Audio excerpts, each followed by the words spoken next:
skull. Quite lovely.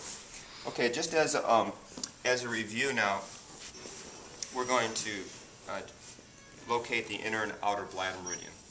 So one thing I mentioned is that one of the many things about the bladder meridian, along with it being the longest meridian in the body, is that it splits in two, and we're going to address both lines here after we've loosened up the back.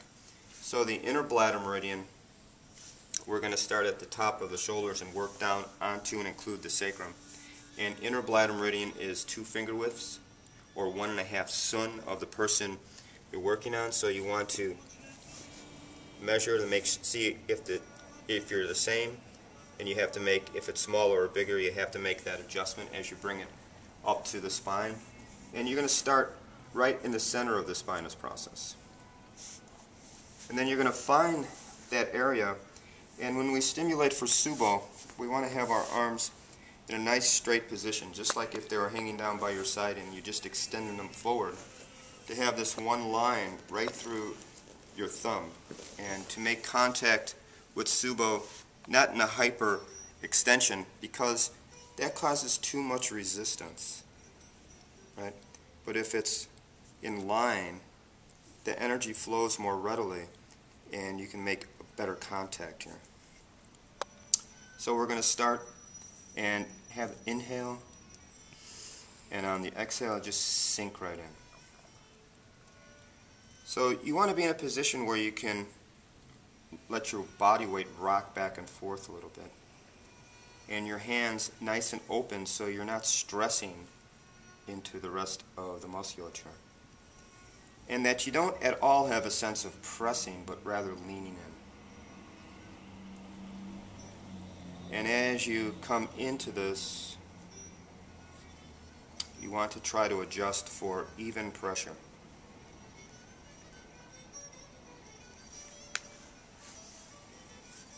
This inner bladder meridian, and again, this is the line, this portion of the meridian that has the associated points for all the organs of the body.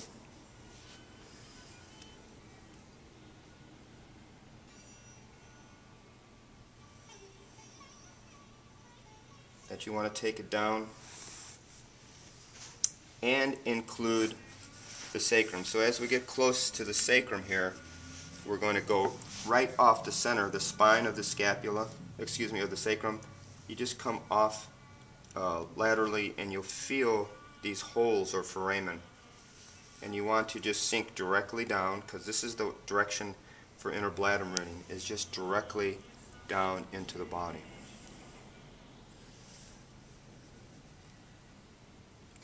Now know also, just in the sequence, that the meridian continues down, bladder meridian, out of the little toe. We're just doing this portion here. And then we're going to come back and do the outer bladder meridian. And the outer bladder meridian is 4 finger widths, or 3 sun, body inches, of the person you're working on. So you transfer that angle, again, from the center of the spinous process, out laterally. And again, that should put you pretty much right up against the lateral border of the medial border of the scapula. And this line, this outer bladder meridian, is one continuous line as it comes down and through the center of the gluteals as it continues down. So this pressure is slightly different than the inner bladder meridian, where the pressure for the outer bladder meridian is down at more of a 45-degree angle.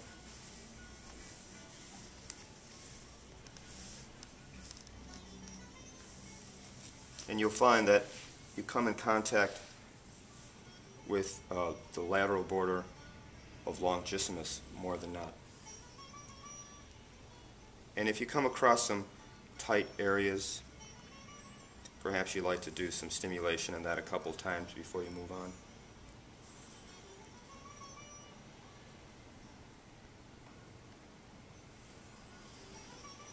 And again, we're just leaning in, but to linger slightly at the end of your breath,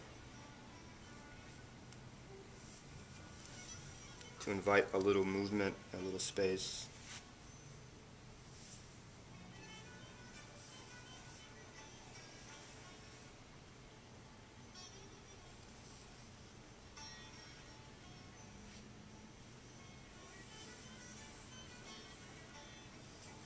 And as we continue down, yang descent down, right through the center of the gluteals, I suggest that you use a braced thumb so that, again, you don't put any strain here. We're going through slightly different, more layers and thicker muscles, so you just want to,